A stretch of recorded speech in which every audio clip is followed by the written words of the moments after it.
Hello, this is Musicview, and tonight I'm Todd Miller. And tonight we have on Musicview the Meat Puppets, a band out of Phoenix, Arizona, who've been playing around New York a lot lately, and before that a lot too. And today we have introduce yourselves so everyone could, figure out whose voice is what. I'm the drummer. My name is Derek Bostrom. Hi, I'm Chris. I'm the bass player. And I'm Kurt, and I play guitar and sing. And that's the Meat Puppets here on Musicview. Meat Puppets. And as I said earlier, the Meat Puppets are out of Phoenix, and honestly, I don't, know Nouveau West, just some stuff I got up and stuff like that. How's the Phoenix music scene down there? You guys went a lot to Los Angeles, I guess.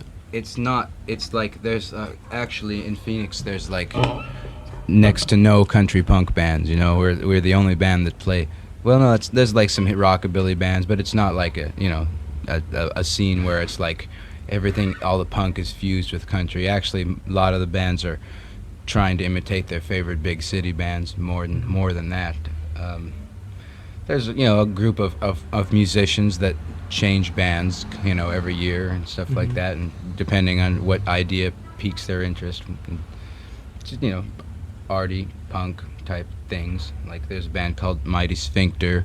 There's like the Nova Boys and the Zany Guys, and then JFA comes from there. I don't know if you've ever heard of them. They've been back here. They were here last summer. They've done a couple of tours, and there's no radio station in Phoenix that plays our music. For instance, there's no like college radio stations or alternative shows so we don't ever get airplay there, for instance. Is there a decent club scene going on where you guys can play in? Yeah, there's club scenes that we can play in now. I don't really like, we don't really, we're not scenesters, so we don't really like pay attention to other bands or go into clubs en masse. It's just that, but there are clubs that will hire us, for instance. Yeah, and you guys spend a lot of your time in Los Angeles, which is where, what was it, World Imitation Records saw you. How was Los Angeles? Were you better received, or? Yeah, we on the West Coast, after 4 years, we're finally starting to get a fairly decent-sized following. We can count on a few hundred people coming to our shows when we go down there.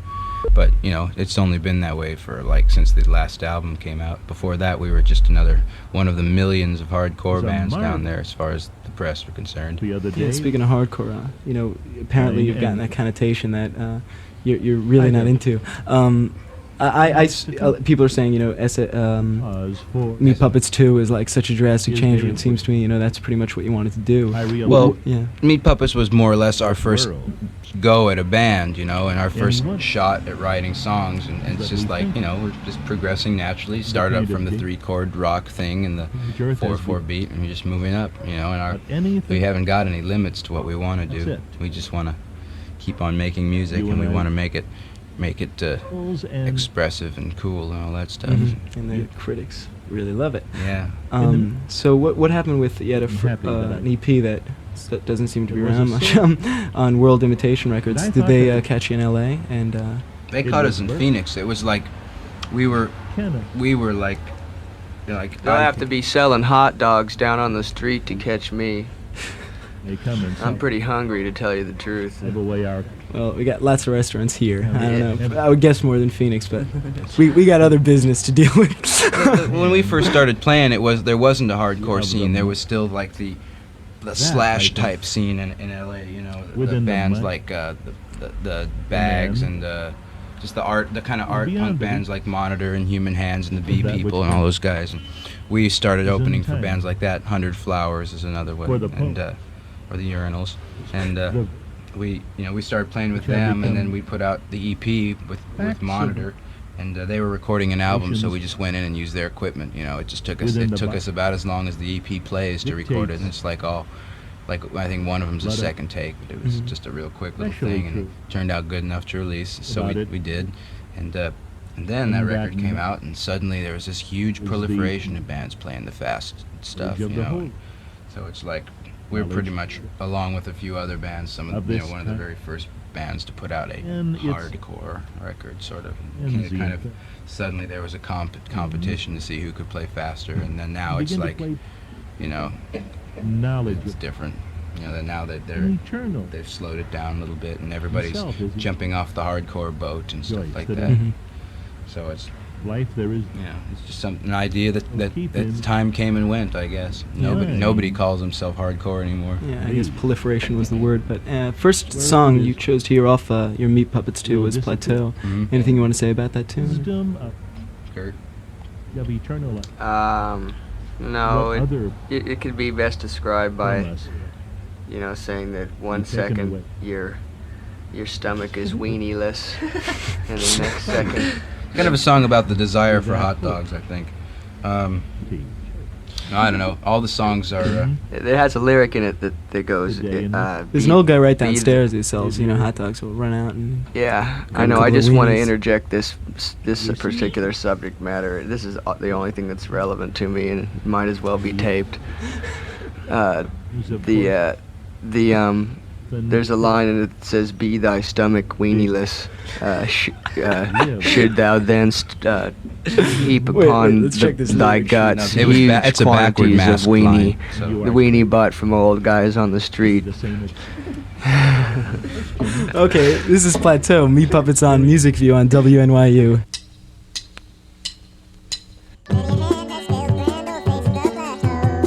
That was Plateau, the Meat Puppets on Musicview, and I'm Todd Miller, and in front of me are the Meat Pups. We have Kurt, Derek, and Chris here, and in the break, Derek and I were discussing New York, and this is Derek's third trip to New York, and I assume is that true for the rest of the Meat Puppets? Well, I don't really recognize the actual border between New York and the rest of the world, so I guess you can say I've been here all my life. Are there different weenies? Is there a weenie border? Weenie border. That's great. And you're just a DJ? Man, you sound like a professional. You ought to be down on the street selling them too. Hey, I don't get paid for this anyway, so get some college credit. No, I like to hang out in the city. Coming from Phoenix, it's kind of you sometimes get a craving to come out to the big city and see what you're missing. It's there's you get about maybe 1/5 of the movies that come to Phoenix, and you never hear of them. You never hear of the other 4/5 and stuff like that.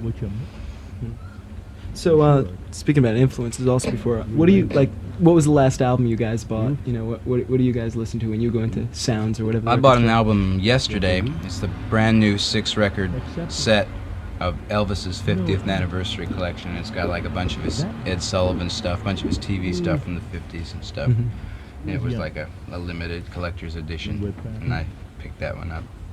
So, Kurt, what was the last stuff you bought or stuff you like to listen to on your phonograph? Or cassette deck, I really don't know exactly. Oh, the last thing I bought was, what?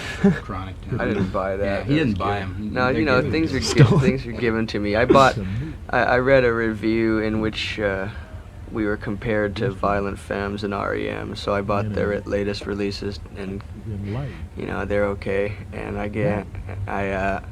about 6 months ago, I bought all of ZZ Top's records again because I lost my original ones somewhere between high school and there. And then,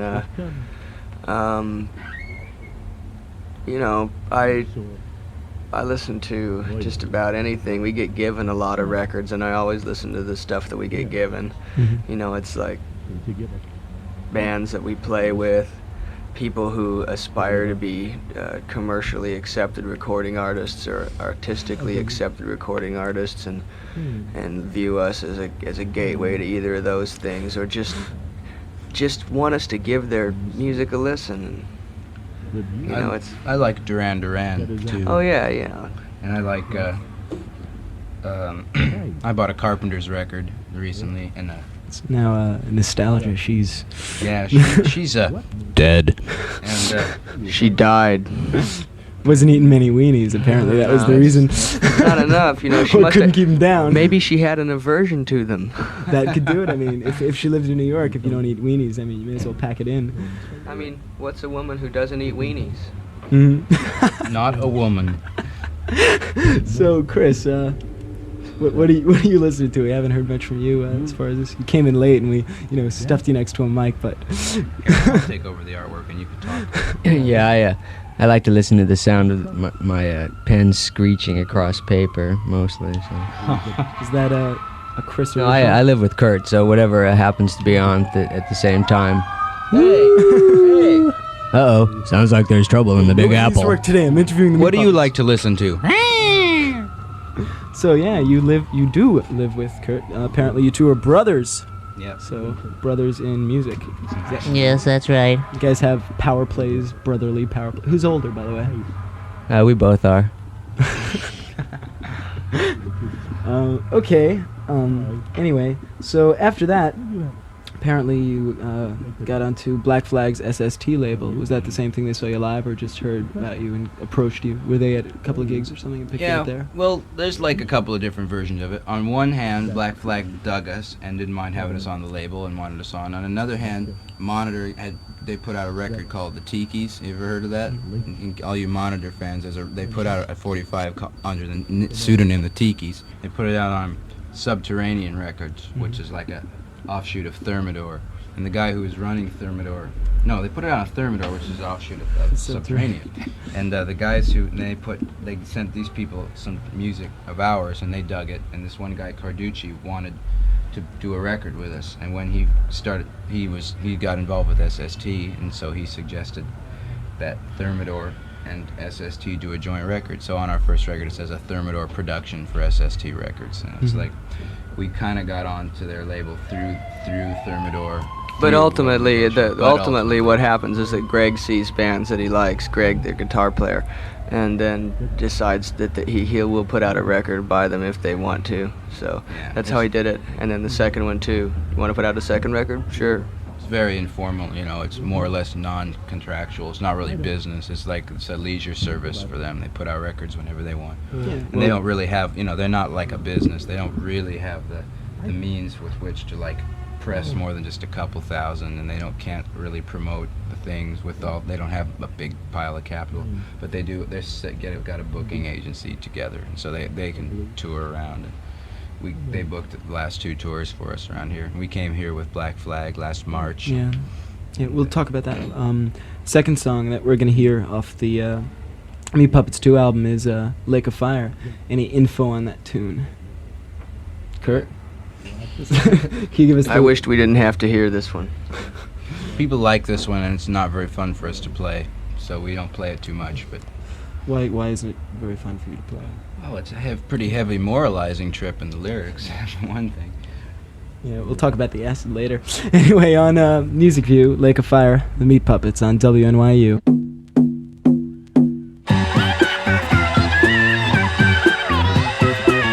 That was Lake of Fire, the Meat Puppets off their second LP, Meat Puppets on SST.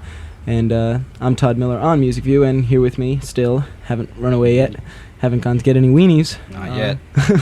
Are the Meat Puppets. Still got another 2 of these to go.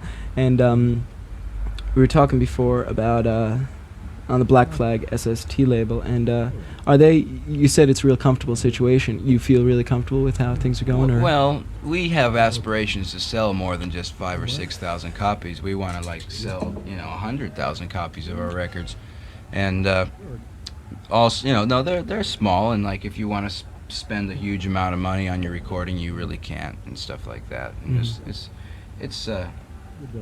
they're really small. It's we could do the same if we wanted to start our own label or something like that. We're more interested in getting a better deal with more money. It's just and on recording. Yeah, it's comfortable for what it is, but as far as our dealings with just about all other people, we've always just remained really simply aloof, and not purposely really. It's just that we're self-managed, and in order to stay afloat in the way this goes, this business goes, we have to stay very aloof. Yeah, we keep our glances sideways style. But there's the certain stigma of being associated with Black Flag, and it's not entirely something that we like to play low volume on stage, and we don't play thrash or anything. So it's we met up with some sort of conflict when we toured with them, with their audiences. Yeah, I remember at Reggae Lounge, there you could sort of feel a problem, but at Irving Plaza last week. It was, totally. It was, from a hardcore crowd to a more head music crowd. Yeah, that's and another you seem thing. to enjoy that much more. They have contacts with all the hardcore promoters, and like we like to play with bands like the Liars, and the more we like to play shows with the non-hardcore bands more. We played with Suicidal Tendencies on just September 26th. It's just that it's always our show, and if the audience doesn't understand that, then it takes the extra energy to give them a severe tongue lashing, as it were. Do you even make the effort with a crowd like that? Sure, to it's give fun. They remember it too. Especially with a crowd like that. They'd like it even better if you could actually personally beat each one of them over the head with a baseball bat.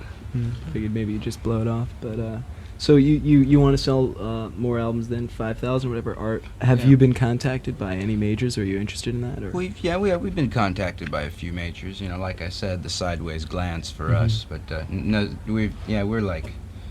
Because we can't support ourselves on 6,000 albums. We don't want to have to work, and so we want to get it to where. And we're really good. We do our own production and everything, and we do it really inexpensively, and we have a vision. We're just really good. There's no reason why we should have to compromise in any way. We don't in our dealings with ourselves, and it's only by going out and dealing with others that we learn that we must compromise if we want to deal with others only. So why not deal with I brought him alone? out of his shell by underselling us. Now he's going to tell you how it really is.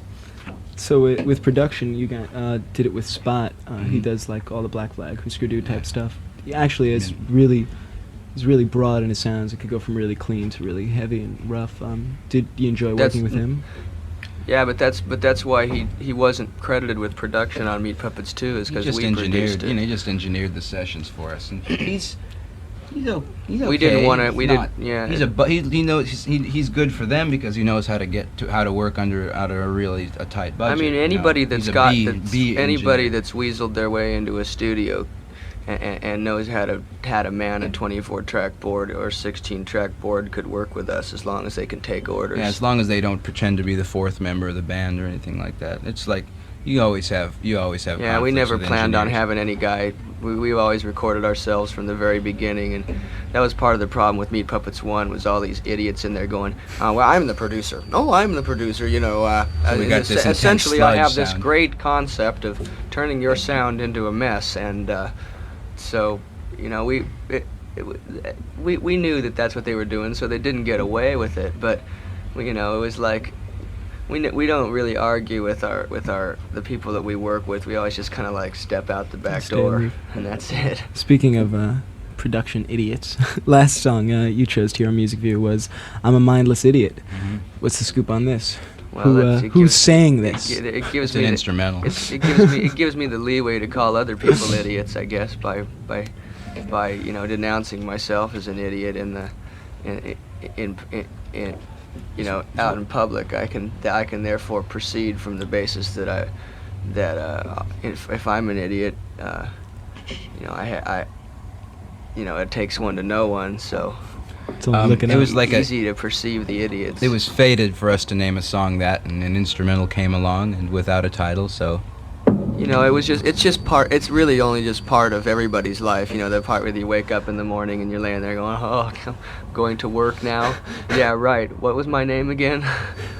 A mindless idiot. And you wait all day so that you can. The actual Webster's definition of an idiot. The idiot is below 20 IQ or something. No, it's someone who doesn't hold public office. I thought it was someone who did hold public office. Well, that's part of what we're allowed to say here in America. Really, that's my belief in why there's so many hardcore bands, because this is the country where you're allowed to criticize the government. There's not very many of those left, so that's why there's so much bad music in America. Yep, and evidently allowed to be a mindless idiot off the Meat Puppets 2 album. I'm a Mindless Idiot on Musicview.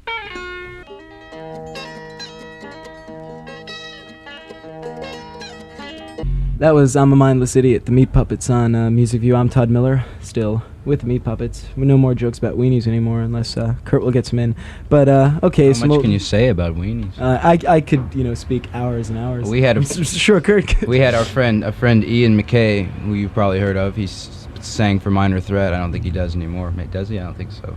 But he likes to. He told us once that he liked to grind up hot dogs in a blender and have hot dog shakes. No, it was meat shakes. They made it the last time we were in town. See, they don't use being is that they're you know, they have these high deposits of hormone under their skin, and they, you know, get together and you know, throw a couple dozen weenies in a blender with a pint of lemonade and some spice, and whip it on up. So you guys have also have some sort of connotation with drugs. In your old gigs, I heard, used to, you know, be so kind as to drop your acid on stage. Are we going to talk about this? It's not true.